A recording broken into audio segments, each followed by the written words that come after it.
para mí y tarde ya para mis hermanos allá en Argentina, Ecuador y Chile. Estamos agradecidos que podemos juntarnos nuevamente, Señor, a estudiar tu palabra. Gracias por darnos la libertad que aún tenemos del estudio de ella, Señor, y te agradecemos por las verdades maravillosas que tu palabra contiene. Verdad, Señor, que no está diluida, que podemos confiadamente recibirla y vivirla y aplicarla a nuestras vidas. Como niños nos sentamos a tus pies para que nos enseñes, para que nos muestres, Señor, nos guíes, abras nuestros ojos, que aprendamos, que podamos ver, Señor, las cosas que están impidiendo el camino para acercarnos más a nosotros. Convéncenos de pecado, llévanos a un arrepentimiento completo, Padre, para que podamos así vivir más y más cerca tuyo. Bendícenos con tu presencia, como has prometido, que tu Espíritu Santo nos guiará a toda la verdad. Es con esa confianza, entonces, Señor, que abrimos tu palabra para estudiarla. En el nombre de Jesús. Amén. Amén. Muy bien, entonces la semana pasada me parece que terminamos hablando acerca de qué significa de morir al pecado, ¿cierto? Son los 4 puntos que estamos hablando de morir. El primero era morir al yo, el segundo era morir al pecado. Ahora vamos a ver los otros 2 puntos. ¿Hay alguna pregunta de lo que hablamos acerca de la muerte al pecado? De la libertad que nos da la muerte al pecado, de que no somos más esclavos del pecado, ahora somos libres de aquello. Lo vimos, nos explayamos bastante la semana pasada y la anterior en cuanto a ello, porque es tan importante entenderlo y ponerlo en práctica. Si hay alguna pregunta, podemos preguntarla, si no, la dejamos para el final, o si tienen alguna pregunta mientras vamos hablando, está bien, levanten su mano o abran su micrófono y hablemos, para que pueda también ser esto interactivo. Gálatas capítulo 6, versículo 14. Gálatas capítulo 6 y versículo 14.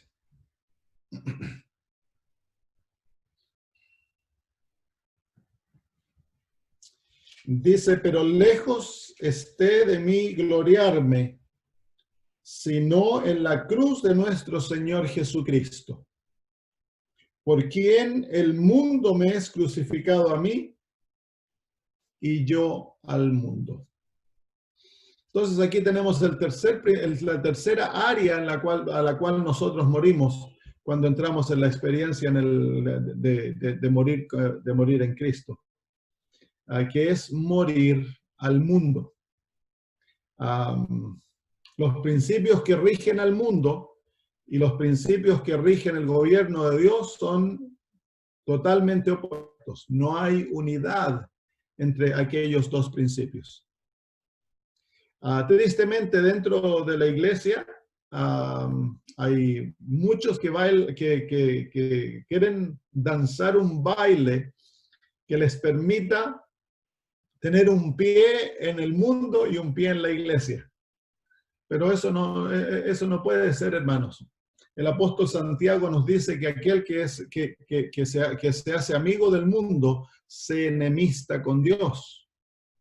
Y eso lo vemos en la historia de Israel. Repetidas veces Dios les dijo claramente que ellos no debían regirse por los principios de las naciones que habían destruido, que no debían adorar a sus dioses, que no debían adorarlo a Él de la misma manera que ellos adoraban, que no debían tener las prácticas que el mundo tenía o las naciones tenían, que eran prácticas degeneradas, que nada de eso ni siquiera debiera mencionarse dentro de ellos, le dice Dios a Israel. Que debían ser un pueblo santo, un pueblo totalmente distinto a lo que el mundo era, un pueblo dedicado a Dios. En el libro de Primera de Pedro, el apóstol Pablo nos presenta el carácter que nosotros debiéramos tener, la disposición que debemos de tener como pueblo de Dios. En el capítulo 2 de Primera de Pedro, versículo 9,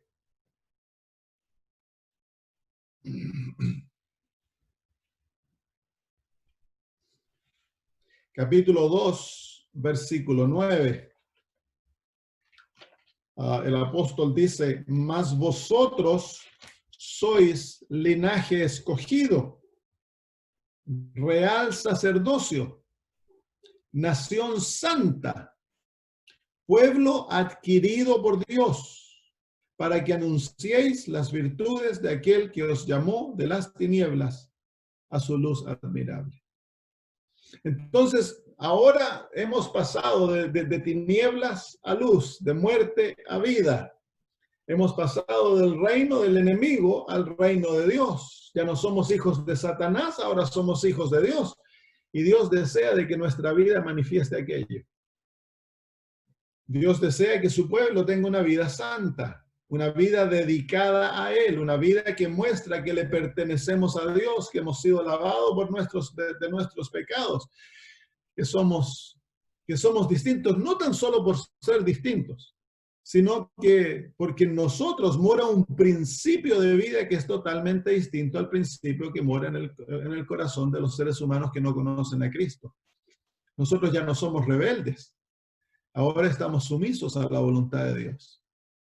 Y hacer lo que Dios desea es el objetivo de nuestra vida, es el anhelo, el deseo, es el amor.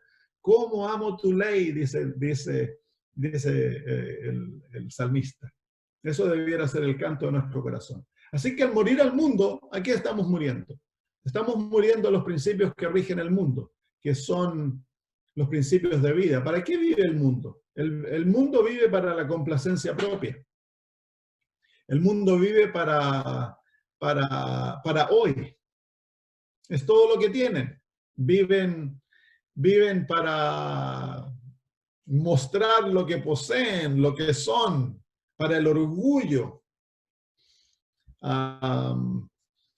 Entonces el cristiano no va a vivir para las modas ni por las modas. Nuestra manera de vestimenta debe mostrar el carácter de Cristo. Lo que está adentro debe manifestarse afuera. Entonces, nuestra manera de vestirnos no va a ser por los principios del mundo, de que, bueno, si los hombres comienzan a usar aros, también los hombres de la iglesia van a salir con aros. Aquí dentro de la iglesia hay muchachos que andan con aritos. No nos vamos a entretener de acuerdo a los principios de entretención del mundo.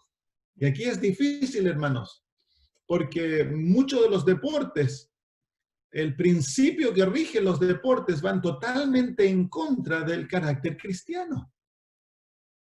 Los que juegan los deportes, los que cantan, los que están en las películas son ídolos y el mundo los adora como ídolos. Miren a Messi, es un ídolo. Es adorado como un hombre que fuera una superestrella y lo único que puede hacer es pegarle una pelota bien. Aquí en Australia se vuelven locos por el rugby, ese tipo de fútbol, ¿no? Y un fútbol tan violento. El pueblo de Dios, nosotros por supuesto podemos jugar a la pelota, pero no participar del espíritu fanático y loco que gobierna el mundo por los deportes. Hace muchos años atrás vino Chile, la selección de Chile, a jugar a Australia y jugaba viernes de noche. Y las cámaras estaban televisando el partido. Y en una de esas pasa la cámara por así y pillaron a un grupo de los jóvenes de la iglesia hispana que estaban mirando, habían ido al estadio viernes de noche, que es sábado, a cinchar por Chile. ¿Por qué? Porque el amor de ellos es más grande que el amor de Dios, ¿no? Entonces, nosotros como pueblo no podemos ser regidos por esos principios. La manera que comemos, la manera que nos relacionamos. Dice el Señor Jesús en San Juan capítulo 17, nos da un principio aquí en su oración a su Padre. El Señor Jesús muestra este principio de que nosotros debemos llevar muy claramente en nuestra mente.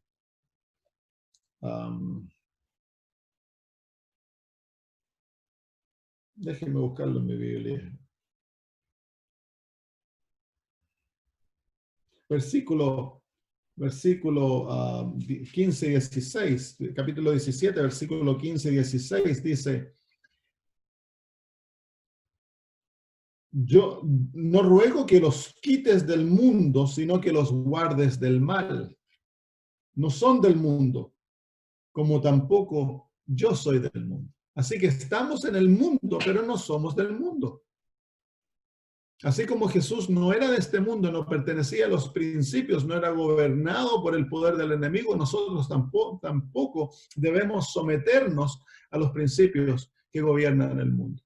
El deseo de obtener riquezas, el deseo de tener riquezas simplemente por tener poder y estar cómodos. No, el pueblo de Dios, si el Señor nos da riqueza, va a ser para varias cosas. Uno, para la obra de Dios, para sustentar a los pobres, a las viudas, a los huérfanos. Nosotros de ahí vamos a sacar lo necesario para nuestra vida, pero no nos vamos a armar de un imperio.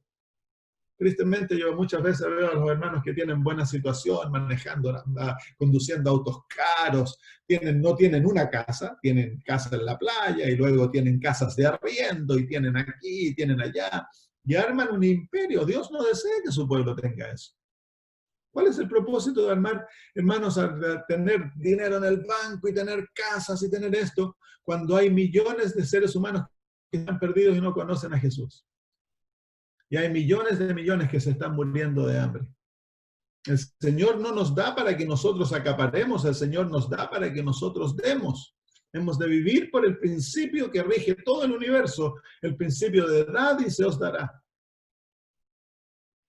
Lo que tú tienes no es tuyo, lo que tú tienes ahora le pertenece a Jesús. Y tú tienes que usarlo de acuerdo a su voluntad.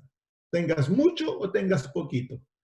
Debes compartir, debes dar. El egoísmo es el principio del mundo, no el principio del pueblo de Dios. Debemos cuidar a los hermanos más pobres. Dios nos va a juzgar.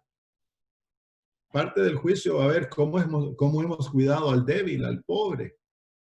Hemos visitado a los que están en las cárceles, en los hospitales. Hemos vestido al soldado de comer al hambriento.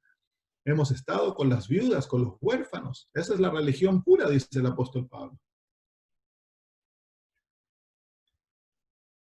Entonces debemos aprender a vivir de esa manera, hermanos, porque nosotros hemos muerto al mundo. Ya no vivimos para los principios que rigen el mundo, que es los ojos, la ostentación. Todo eso muere, hermanos. Que nuestra vestimenta sea sencilla.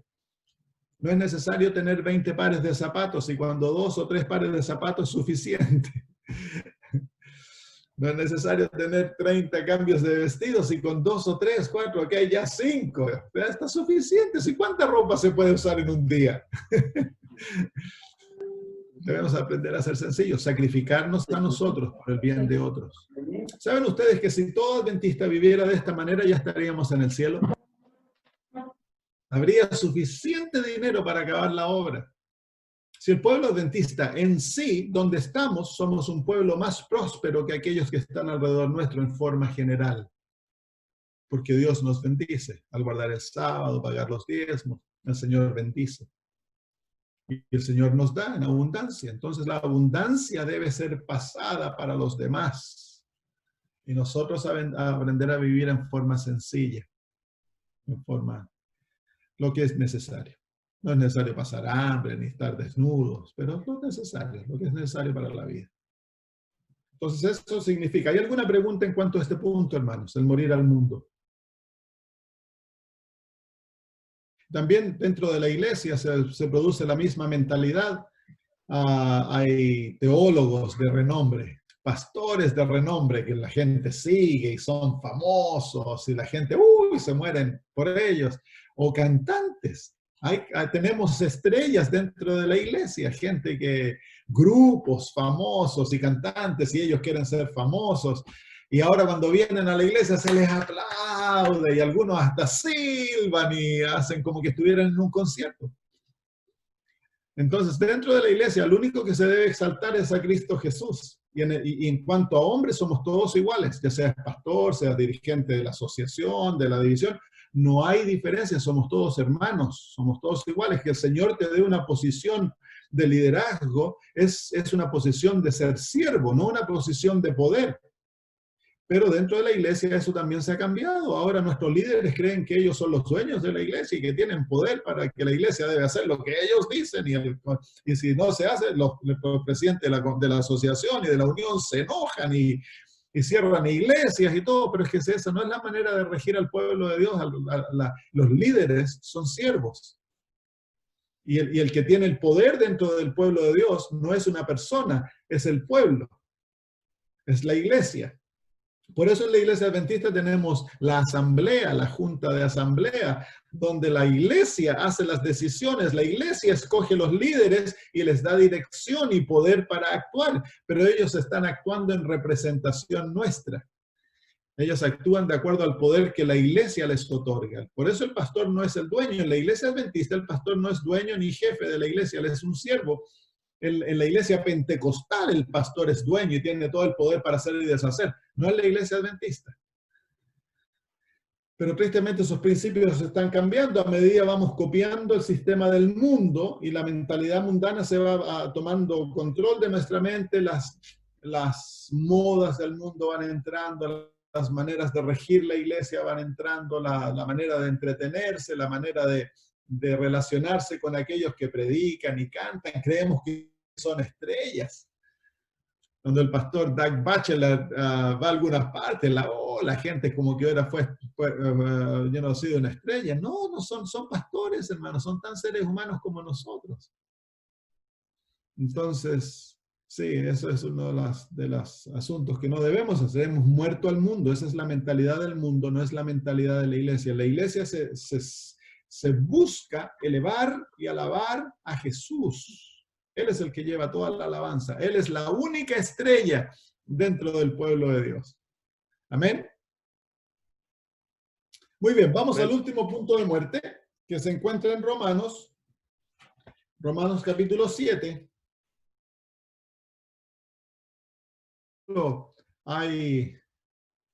En mi familia hay gente vegetariana y hay gente no vegetariana. Yo soy vegetariano, yo soy vegetariano muchos años. Desde 1991 no he comido carne. Pero tengo algunos hermanos que no son vegetarianos. Mi mamá no es vegetariana. Entonces, cuando nos juntamos nosotros, por ejemplo, el domingo nos juntamos a celebrar el 18 de septiembre acá en un parque. Entonces, se junta comida y los que traen carne, ellos comen su carne, y los que traemos, como se llama, vegetariano, comemos vegetariano. Entonces tenemos no hay una, ¿cómo se llama?, relación de juzgar el uno al otro. Eso se lo dejamos a Dios. Pero si ellos vienen a mi casa, ellos saben de que en mi casa no está permitida que entre la carne, así que aquí comen vegetariano. Ahora, si viniera una persona a quedarse con nosotros, por ejemplo, tuvimos unos amigos de Uruguay que vinieron. Y para ellos haberle hecho dieta vegetariana habría sido, pero terrible. No eran adventistas, nunca habían sido vegetarianos, y los uruguayos, me imagino, son como los hermanos, como la gente en Argentina, comen carne muchísimo.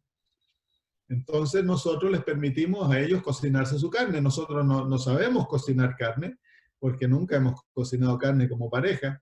Así que a ellos les dimos permiso que cocinaran carne, pero les explicamos que no podían cocinar cerdo, porque eso no, le explicamos lo que la Biblia dice y todo eso, pero les dijimos que ellos cuando quisieran comer carne, que ellos se hicieran. Así que ella adoptó la dieta vegetariana, le encantó, no comió carne, pero él era carnívoro hasta morirse, así que ella le hacía a él su carnecita todos los días y todo eso, y no hay problema. Entonces, que la gente vea que nuestra dieta no nos hace juzgones o criticones de los hábitos de otros. Tenemos que aprender a ser bien fieles con nosotros, pero no andar dándole palos en la cabeza a los que no caminan de acuerdo a lo que nosotros pensamos que debieran hacer. Tenemos una actitud amorosa. Vamos entonces ahora a ver el cuarto punto de muerte. Romanos capítulo 7, versículos 4 y 6. Vamos a leer del 4 al 6. Dice: así también vosotros, hermanos míos, habéis muerto a la ley, mediante el cuerpo de Cristo, para que seáis de otro, del que resucitó de los muertos, a fin de que llevemos fruto para Dios.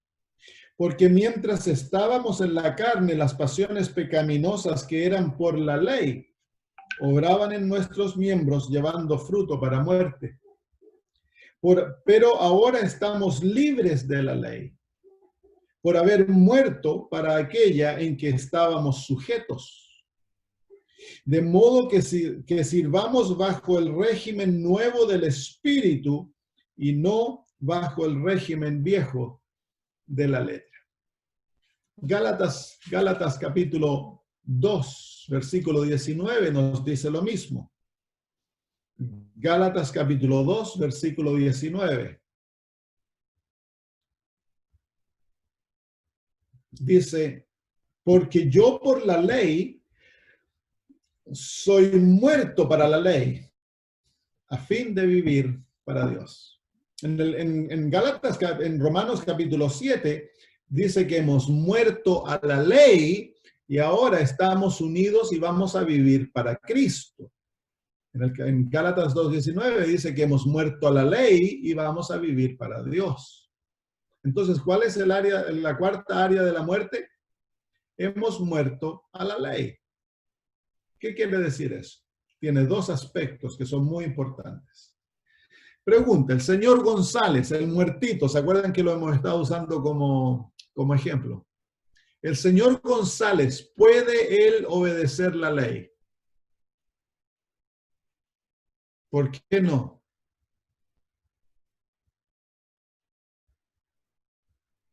¿Por qué no puede obedecer la ley?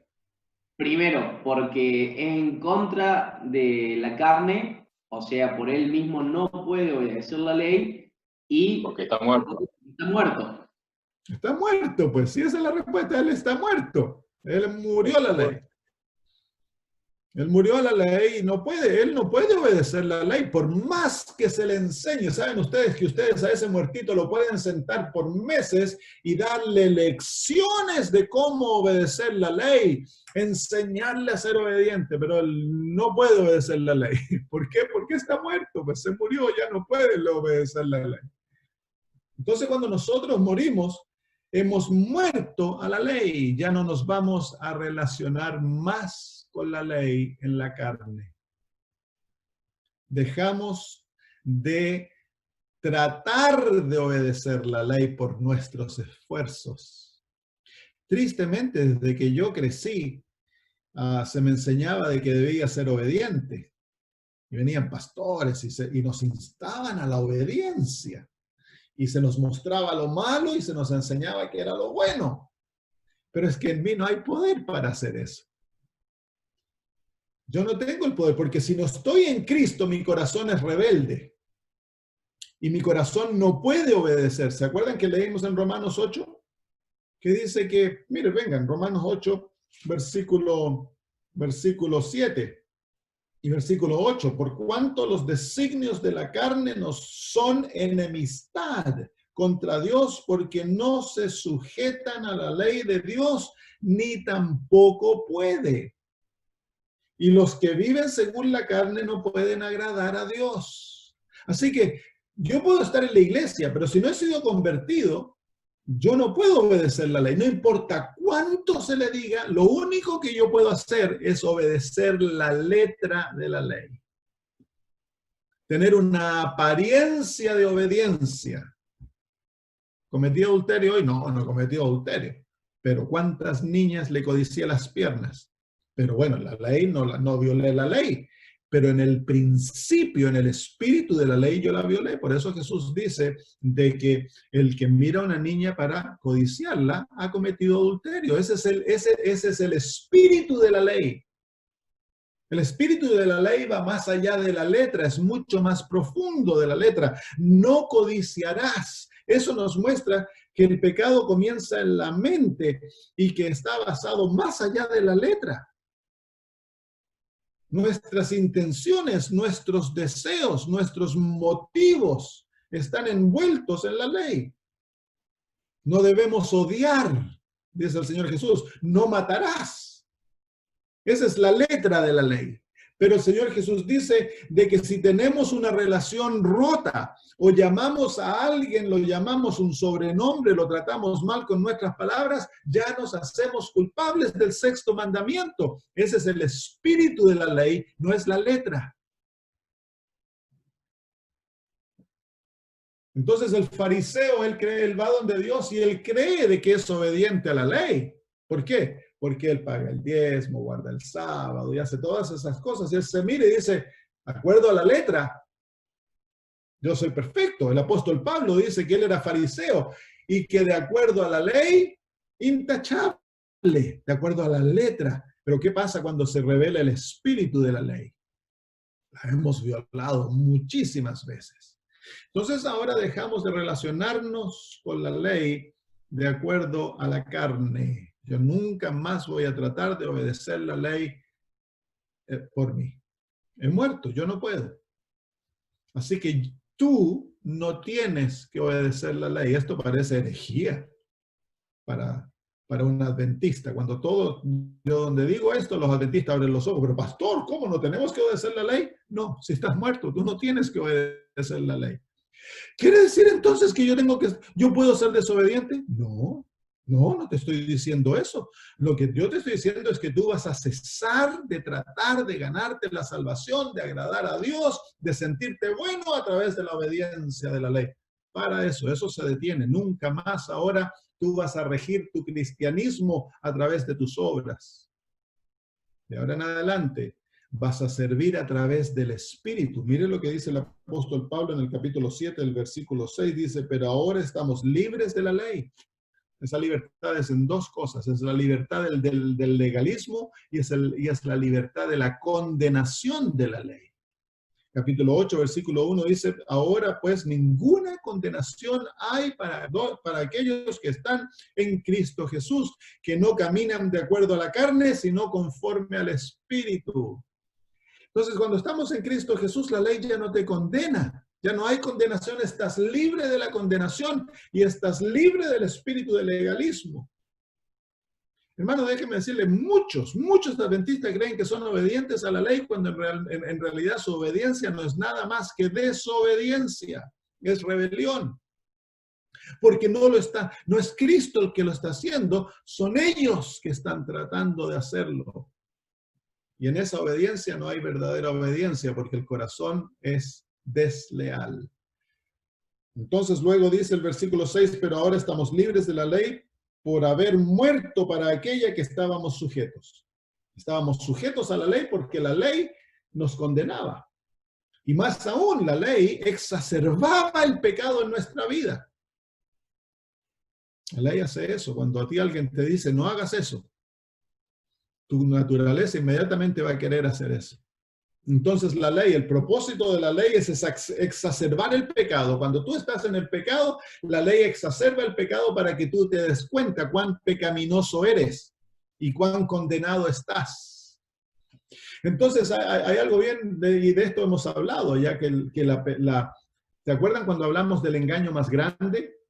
Que cuando la ley, cuando tú vas a una campaña y escuchas, eso es lo que el apóstol Pablo habla en el capítulo 7, tú vas a una campaña y aprendes, estoy violando el sábado. Yo pensaba que era el domingo, pero ahora me doy cuenta que el sábado es el día de Dios. ¿Qué he de hacer? Entonces, ahí ocurre para muchos el engaño más grande. El yo te habla y te dice, todo lo que tienes que hacer, guarda el sábado y las cosas van a estar bien.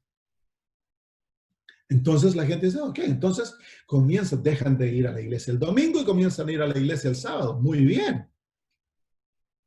Pero ahí se encuentra el engaño más grande porque ahora ellos inconscientemente creen de que Dios los ha aceptado porque están guardando el sábado y ya no guardan el domingo. Y eso es un engaño. Has sido engañado. ¿Por qué? Porque Dios no te acepta a ti por tus obras, porque no te puede aceptar por tus obras. El propósito de la ley, cuando la ley te convence de pecado, no es para que tú inmediatamente comiences a hacer lo bueno y te creas bueno porque estás haciendo lo bueno. Viene el borracho escucha al pastor predicar y el borracho dice, uy, todo este tiempo, y el Espíritu Santo lo convence a través de la ley que está en pecado, entonces dice, tengo que dejar de tomar. Muy bien, tienes que dejar de tomar, pero eso no es lo que Dios desea en ti primero. Lo primero que Dios desea es que vayas a Cristo y recibas un nuevo corazón y te sometas a Él y seas convertido y mueras a ti mismo, para que ahora la ley no más te controle para muerte, sino que ahora la ley se cumpla en ti a través del Espíritu. Te doy la palabra, Sebastián, en un poquito. Déjame terminar el versículo 6 antes que pierda la onda. Dice, por haber muerto para aquella en que estábamos sujetos, de modo que sirvamos bajo el régimen nuevo del Espíritu. Se fijan que vamos a ser obedientes, vamos a servir, pero en otro régimen, de otra manera. Ya no va a ser basado en la letra, no va a ser basado en nuestro poder, ahora va a ser basado a través del Espíritu viviendo en nosotros. Miren lo que dice el capítulo 8, versículo 4. Versículo 3 y 4 del capítulo 8 dice, porque lo que era imposible para la ley, por cuanto era débil por la carne. Era imposible para la ley justificarnos, porque somos débiles por la carne, nos mantenemos violándola. Dice, por cuanto era débil por la carne, Dios, enviando a su Hijo en semejanza de carne de pecado y a causa de pecado, condenó el pecado en la carne. Así que Jesús ya condenó el pecado en su carne. Y luego dice el versículo 4, para que la justicia de la ley se cumpliese en nosotros, que no andamos conforme a la carne, sino conforme al Espíritu. Entonces, ¿qué hace el Espíritu? Cuando nosotros caminamos de acuerdo al Espíritu, la ley se cumple en nosotros. La justicia de la ley se cumple en nosotros. Somos obedientes porque el Espíritu obra en nosotros obediencia y se vuelve natural para nosotros obedecer. Pero no es algo que lo andamos mostrando a todos. Es algo personal. Yo comparo la ley como la ropa interior. La ley debe ser como la ropa interior, es muy necesaria, pero no andamos mostrándosela a todos. Eso es la ley de Dios. Ustedes ven a Jesús. ¿Fue Jesús obediente? ¿Sí o no? Perfectamente obediente, pero ¿alguna vez habló él de su obediencia? Nunca. No era su tema principal, cuán obediente, cuán bueno. Más aún, cuando el joven rico le dice, maestro bueno, ¿qué le dice el Señor Jesús a él? ¿Por qué me llamas bueno? Hay tan solo uno bueno. El adventista, ¿qué es lo que él quiere pelearse con otras religiones? Acerca de la ley. Nos agarramos a combo con los hermanos bautistas, pentecostales. Queremos decirle a los católicos que ellos tienen la marca de la bestia y hacemos de la ley un ayo, algo que nos da identidad, algo que nos da importancia, que nos muestra que somos el pueblo de Dios. No debiera ser así. Cristo ha de ser nuestro manto exterior, su justicia, su carácter, su hermosura. La mujer en el Apocalipsis 12 está vestida del sol, y el sol es símbolo de la justicia de Cristo, de su carácter maravilloso. La ley es importante, hermanos.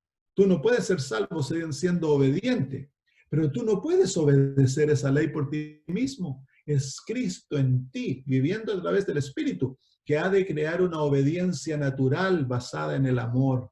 Si no amas a Dios, es imposible obedecerle. Imposible. Porque la obediencia es el resultado. La obediencia verdadera es una sumisión de amor. O sea, los niños tienes que andarlos castigando para que te obedecen. No han aprendido a someterse a ti por amor. Te tienen miedo. Por eso obedecen. ¡Uy! Viene el papá, no hemos limpiado la pieza. ¡Uy! ¿Qué lo que hicimos? Viene la mamá. Entonces el niño sale con miedo. No, está bien. Cuando son niños aprendes de esa manera, pero hay que enseñarles a obedecer de un principio más alto, que aprendan a someterse a la voluntad paterna, porque nos aman, no porque nos temen. Muy bien, entonces, ¿desea Dios tener un pueblo obediente? 100%, pero Él es el único que nos puede hacer obedientes. Nosotros no podemos hacernos obedientes a nosotros mismos. Hemos de cooperar con el Señor sometiendo nuestra voluntad a Él y escoger lo que a Él le place. Pero el poder para hacerlo, la motivación, viene de Él, no de nosotros. Y eso significa morir a la ley, hermanos.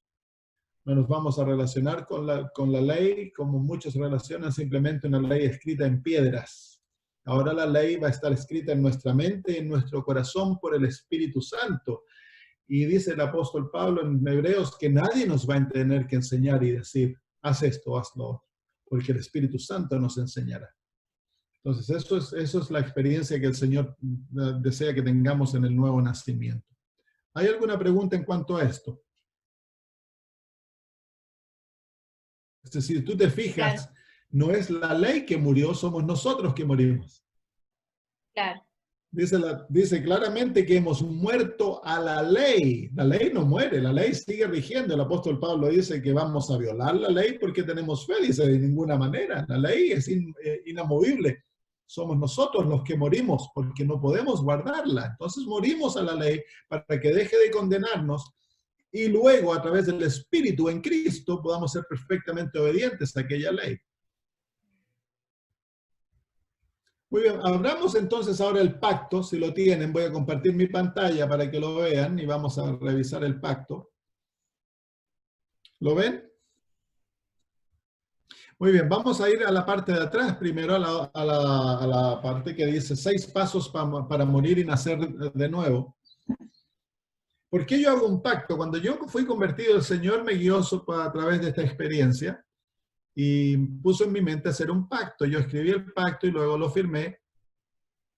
Vamos a pasar por la experiencia y después vemos el pacto. Dios es un Dios de pactos. Dios, a través de toda la Biblia, siempre ha sido pactos. Llamamos el antiguo pacto, el nuevo pacto, o el testamento, que se lo llama un testamento, es un pacto. Y es una relación que se hace entre dos personas que se llegan a acuerdos. En el caso de Dios, Él se compromete a salvarnos y nosotros nos comprometemos a someternos a Él y a creer en Él y vivir una vida de amor y confianza. El primer paso es que debemos reconocer que no hay nada que tú y yo podemos hacer para ser justos. Esto ya lo hemos cubierto bien, ¿no? Debemos de morir a nuestra propia justicia. Debemos de morir a nuestros esfuerzos de tratar de hacernos buenos para aceptar a Jesús. El paso número 2 es debemos aceptar a Jesús como nuestro Salvador y creer que su sacrificio es suficiente para pagar todos nuestros pecados. Tus pecados ya han sido pagados. Jesús pagó por todos tus pecados desde que naciste hasta que te mueras. Todos tus pecados ya están pagados y tú debes entrar en aquella experiencia a través de la fe, creyendo de que Jesús es más que suficiente para salvarte. Paso número 3, que es la muerte a nosotros mismos. Debemos primero que nada perdonar a todos aquellos que nos han hecho daño. Debemos confesar y aceptar responsabilidad por todos nuestros pecados y confesarlos uno por uno al Señor y a aquellos que hemos dañado. Ahora, ¿por qué es tan importante aceptar responsabilidad, hermanos? Porque por lo general el yo le echa la culpa a otros. Hay una pelea en la casa, el esposo le da un charchazo a la esposa en la cara y después cuando están de buena él le dice, yo te pegué, perdóname, le dice, pero si tú no me hubieras hablado de esa manera, yo no te habría pegado. Entonces él realmente no está tomando responsabilidad por su pecado. Si él realmente estuviera acongojado por haber golpeado a su esposa, entonces él le diría, perdóname que yo te pegué, es malo y nunca debiera haberlo hecho, es mi culpa, porque no importa cómo la esposa hable, grite, patalee, no hay permiso para que el esposo le pegue a la esposa, no hay excusa. Pero si él le dice, yo lo hice porque tú me gritaste, entonces él le está echando la culpa a ella por sus acciones. El esposo se va con otra mujer y luego se reúnen nuevamente y hablando, él le dice, mira, perdóname, acéptame nuevamente. O van a ver al pastor y el pastor le pregunta pregunta a él, ¿por qué te fuiste con otra? Y le dice, sí, es que no pasaba nada en la cama por mucho tiempo, es por eso que yo me fui por otra. Estoy arrepentido, pero esa es la razón. No es razón, le está echando la culpa a la esposa. No hay excusa para pecar. Cuando yo peco porque yo escojo pecar. Nadie a mí me empuja, nadie a mí me prepara el camino. No, yo escojo pecar y el pecado es siempre mi responsabilidad. Y cuando yo acepto mi responsabilidad y lo confieso, entonces el Señor me perdona. Si yo no acepto mi responsabilidad, Dios no me puede perdonar porque estoy constantemente echándole la culpa a otros. Y eso es típico de hoy en día. La ley lo hace tanto. Aquí en Australia, por lo menos, el criminal. Alguien mató a alguien. Van a la corte. Él mató a tal persona porque su padre era borracho. Y porque el padre era borracho, él creció así, así, allá. Y nadie toma responsabilidad por sus acciones. Siempre se le está echando la culpa a otros por las cosas que yo hago. No, hermanos, llega un momento en la vida en que nosotros debemos tomar responsabilidad por nuestras propias acciones. Está bien un niño que no sabe, pero un adulto tiene la responsabilidad de sus propias acciones y ante Dios somos responsables por nuestras propias acciones. Y cuando nosotros confesamos el pecado ante Dios y ante otros abiertamente, hemos de confesarlo tomando plena responsabilidad de lo malo que hemos hecho. Tercero, hemos de entregar todo lo que somos y lo que poseemos a Dios. Eso ya lo hemos hablado, ya lo hemos explicado bastante bien. Punto número 4, importantísimo. La hermana de White nos enseña a hacer esto. ¿Sabían ustedes? Dice que hemos de sacar nuestra voluntad de las manos de Satanás y debemos entregársela a Jesús. Todo esto lo hacemos en oración. Debemos decirle a Satanás, esta es la única vez que le vas a hablar a Satanás en la oración en voz alta. Satanás, hoy saco mi voluntad de tu control. ¿Cuál es la voluntad? La voluntad es el poder máximo en el ser humano que controla todo el ser. Es a través de la voluntad que tú haces tus decisiones. Mientras la voluntad esté en las manos de Satanás, tú eres esclavo de Satanás. Él usa los apetitos para subyugar a la voluntad. Entonces, cuando tú entregas la voluntad a Cristo, a través de aquello se une la voluntad de Dios con tu voluntad y Dios obra a través de tu voluntad para hacer su voluntad a través tuyo. Entonces oramos, decimos, Satanás, hoy saco mi voluntad de tu control, no soy más tu esclavo. Y ahora te vuelves a Jesús y en forma audible le dices, Señor Jesús, te entrego mi voluntad, tú puedes hacer conmigo como tú deseas. Esa es la cruz. ¿Se acuerdan que hablamos de la cruz? Cuando sometemos nuestra voluntad al Señor. Número 5, invita a Jesús a entrar a tu corazón. Ahora el Señor Jesús tiene autorización para entrar a tu corazón. Muchas veces en la iglesia se nos invita, se nos hacen llamados, abre tu corazón, invita al Señor que entre a tu corazón. Pero el Señor Jesús no puede entrar al corazón hasta que tú le hayas dado pleno control del corazón, plena autoridad para hacer lo que Él desea en tu vida. Ahora que le has entregado tu voluntad, entonces ahora el Señor Jesús puede entrar y tú tienes que invitarlo a entrar. Y número 6, ahora te puedes regocijar, has nacido nuevamente. ¿Y cómo sabes que has nacido nuevamente? Es simplemente por fe. No es por sentimientos, no es por milagros, es simplemente por fe entras en esta experiencia, sabiendo que el Señor ha aceptado aquello. ¿Hay alguna pregunta en cuanto a aquellos pasos? Vas a pecar. Hijos míos, estas cosas os escribo para que no pequéis. Pero si alguno de vosotros pecare, tenemos abogado para con el Padre, Jesucristo el justo. Tienes que aprender a caminar. Y en aprendiendo a caminar te vas a dar muchos porrazos. Así que no te desanimes. ¿Qué ocurre cuando tú pecas? Vas de vuelta donde el Señor y le dices, Señor, pequé. Y le confiesas tu pecado, le pides perdón y luego le dices, pero aún estoy en el pacto. Si ustedes leen la historia del Antiguo Testamento, ustedes se van a dar cuenta de que Israel fue solo rechazado por Dios cuando Israel abandonó el pacto. Cuando Israel quebró el pacto, se rebeló contra el pacto y abandonó el pacto, entonces luego Dios los abandonó. Pero pasó mucho tiempo. Mucho lo llamó a que volvieran al pacto, que se arrepintieran, les envió profetas detrás de profetas. Entonces, mientras tú estés en el pacto, mientras conscientemente, a pesar de tus debilidades, de tus fracasos, estás en el pacto y se lo dices al Señor, Señor, yo estoy en el pacto, te amo y soy tuyo totalmente. Haz tu voluntad en mí, todo lo que soy es tuyo. Tú estás bien, el Señor está trabajando en ti, estás cubierto por tu justicia. Es por eso que es importante que conscientemente estamos en el pacto con Cristo, estamos en el nuevo pacto, en el cual el Señor Jesús es nuestro todo, su sangre nos cubre y nos limpia de todo pecado. Confiamos en Él tan solo, no en nosotros mismos, y nuestro corazón está todo sometido a Él para que Él haga su voluntad en nosotros, y le obedecemos en todo. ¿Está eso claro? Porque muchas veces tenemos una experiencia de yo-yo como cristiano. Cuando yo estoy consciente que no he pecado, me creo que estoy súper bien y ando feliz. Cuando peco, hago lo malo, caigo y creo que ahora no soy acepto por el Señor. ¿Sí? ¿Les pasa?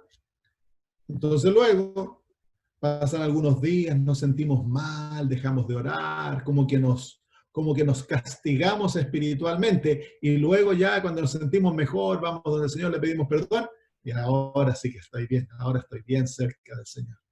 ¿Es eso lo que pasa con tus hijos? ¿Es esa la manera que tú tratas a tus hijos? Cuando su hijo te desobedece, te fuiste de la casa, ya no eres más mi hijo, ni me hables. Esa es la manera que tratas a tus hijos cuando tus hijos te desobedecen, no hacen algo malo. Y cuando el niño viene ahí arrastrándose como perrito, te dice, papito, perdóname, por favor, no me eches de la casa, me arrepiento. Entonces el padre le dice, ok, ahora sí que eres mi hijo, nuevamente a la casa.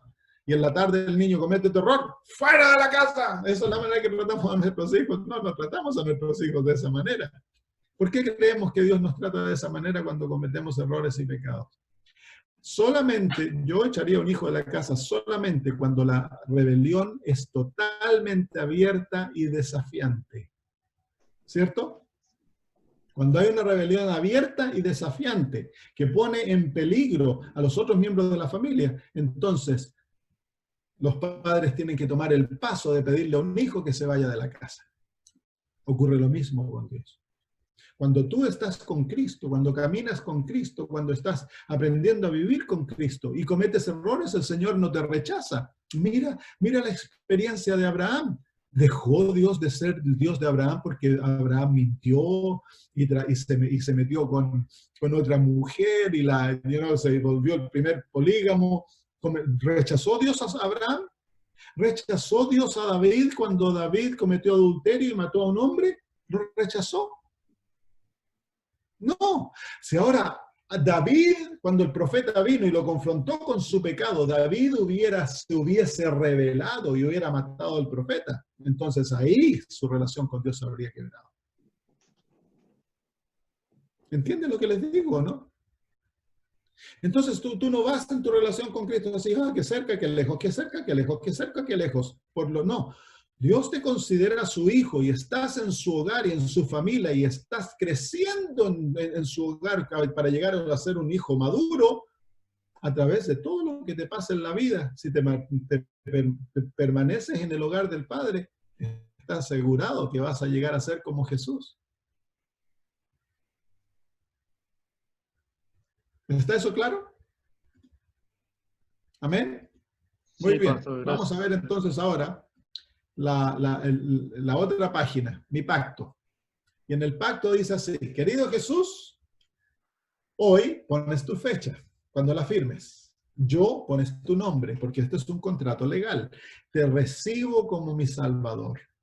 Creo que por causa de tu sacrificio me perdonas todos mis pecados y me das vida eterna. Hoy te entrego quien soy. Toma mi corazón, pues yo no puedo entregarlo. Escojo ser crucificado contigo. Desde hoy ya no vivo más. Deseo que tú vivas en mí. Toma posesión de mí. Desde hoy, Señor, muero a mis derechos, opiniones, pensamientos y posesiones. Todos son tuyos. Saco mi voluntad de las manos de Satanás y te la doy a ti. Haz conmigo lo que tú deseas. Soy totalmente tuyo. Y ahí firmas. Así que yo he conocido personas que le ha tomado mucho tiempo firmar ese documento porque se dan cuenta de que es un documento... Yo cuando el Señor para toda esta experiencia, yo lo firmé inmediatamente. Ha sido el gozo más grande de mi vida, el pertenecerle a Jesús y ser suyo. No tengo nada que perder, tengo todo que ganar. Entonces ahora lo puedes plastificar, lo puedes llevar en tu Biblia, lo puedes poner en algún lugar que lo veas muy seguido, porque la carne va a querer que tú te olvides de esta relación. ¿Y cómo sabes que esta relación es verdadera, que esta experiencia es verdadera? Solo por la palabra de Dios, solo por la fe. Porque la Biblia dice claramente que si nosotros cumplimos las condiciones, las promesas certeramente son nuestras. Así que la salvación es tuya si cumples las condiciones de creer en Cristo, de aferrarte a Él y entregarte a ti totalmente. La salvación es tuya. Y día a día hacemos esto. Esto no se hace una sola vez. Esto yo lo repito todas las mañanas. Cuando yo oro, paso por esta experiencia de morir a mí mismo y dejar que Cristo sea el que vive. Todas las mañanas. Muy bien, ¿hay alguna pregunta antes que terminemos?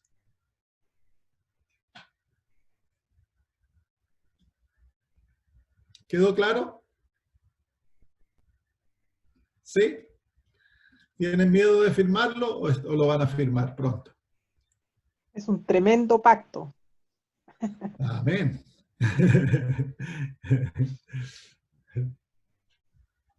Compártanlo con otros y enseñen que otros entren en esto. Enséñenle las cosas que han ido aprendiendo. Acuérdense, la mejor manera de aprender es enseñar. Darle estudios bíblicos a otros, todos los versículos que yo les he dado, vayan, compártelos con hermanos de iglesia para que ellos también tengan la experiencia, el gozo de pertenecer a Cristo y de tener plena certeza de que están en Jesús. Ya con este pacto, ustedes leen el pacto y dicen, oh, pero si yo le pertenezco a Jesús. Cuando Satanás te dice, hipócrita, mira, el Señor Dios no te ama, que eres malo, que ya anda y lee tu pacto. Y dice, no, eso es mentira, si yo le pertenezco a Jesús. A mí cuando el diablo me trata de desanimar y me acuerda de mi pasado, yo le acuerdo de su futuro. Y le digo, mira, diablo, un día tú vas a hacer la salchicha más grande en el asado más grande que se habrá alguna vez hecho en este mundo. Así que quédate calladito. Porque es verdad, él te acuerda de tu pasado, tú recuérdale de su futuro, no le gusta. Él sabe que tiene sus días contados. Muy bien, ¿qué les parece si oramos? Oremos. Padre eterno, gracias por los momentos gratos, hermosos que hemos pasado. Gracias por la invitación que nos das a unirnos a ti a través de un pacto, Señor. El pacto que ha sido ya firmado por Cristo Jesús con su propia sangre. El Señor se ha entregado para salvarnos a cualquier costo. Y ahora Él desea que nosotros entremos en ese pacto, Señor, en el cual nos entregamos a Él de todo corazón para que Él nos salve. Yo pido en el nombre de Jesús que mis hermanos y hermanas no tengan temor de someterse a este pacto, Señor, y entregarse de todo corazón para tener la certeza de su salvación. Gracias, Señor. Bendíceles, acompáñalos, llénalos de tu espíritu, de tu paz, de tu gozo, que se regocijen en Jesús. En el nombre de Jesús lo pedimos. Amén.